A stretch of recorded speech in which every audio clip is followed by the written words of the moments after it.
Morning, dear children. Today, our topic is Unit 8 Reading B, Class 9 English, Father Returning Home. My father travels on the late evening train, standing among silent commuters in the yellow light. Suburbs slid past his unseeing eyes. His shirt and pants are soggy, and his black raincoat, stained with mud, and his bag stuffed with books, is falling apart. His eyes, dimmed by age, fade homeward through the humid monsoon night. Now I can see him getting off the train. Like a word dropped from a long sentence, he hurries across the length of the grey platform, crosses the railway line, enters the lane. His chappals are sticky with mud, but he hurries onward. Home again, I see him drinking weak tea, eating a stale chapati, reading a book. He goes into the toilet to contemplate man's estrangement from a man-made world. Coming out, he trembles at the sink, the cold water running over his brown hands. A few droplets cling to the graying hairs on his wrist. His sullen children have often refused to share jokes and secrets with him. He will now go to sleep listening to the static on the radio, dreaming of his ancestors and grandchildren, thinking of nomads entering a subcontinent through a narrow pass. The poem speaks about the inner loneliness of the poet's father. His children do not take care of him. They don't share anything with him. He is totally alienated from the family. He is trying to think about his ancestors who had entered the subcontinent through the Khyber. The poet uses some time imagery to describe the pain and misery lurking in the old man's soul as he travels in the local train. He is not comfortable on the train, with the books and falling apart. It indicates the state of the old man's mind.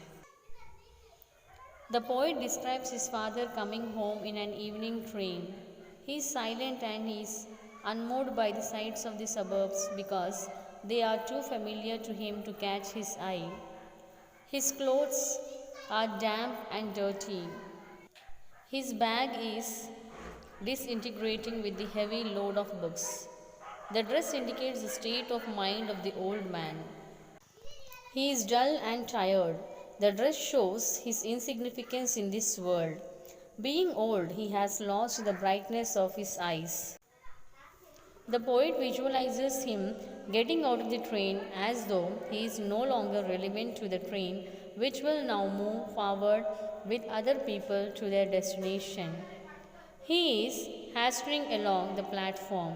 The old man is just a word in the syntax of life, the sentence that is enough to carry several words forwards, each contributing to its overall meaning, now drops off one stray word which is no longer required. The father is very much concerned about his family. He is eager to meet them after day's work. So he is in a hurry to go home, though his chappals are sticky with mud. At home, the alienation is not lessened. He is written off by his children. Even his tea is weak, and the chapati he eats is stale. His children are gloomy and do not interact with him. He has to be content with listening to the static on the radio. His life having lost its charm, music fails to interest him. Yet his dreams are on a ground scale. They revolve round his ancestors and grandchildren. Now let's see the glossary part. Commuters, passengers. Soggy, wet and soft. Stale, no longer fresh. Contemplate, think seriously. Estrangement, separation from life partner or family. Sullen, silent and bad-tempered. Static, noise that disturbs the signals of the radio. Nomads, members of a tribe moving with their animals from a place to place. Subcontinent, India. Thank you, children. I hope you have understood the poem, Father Returning Home.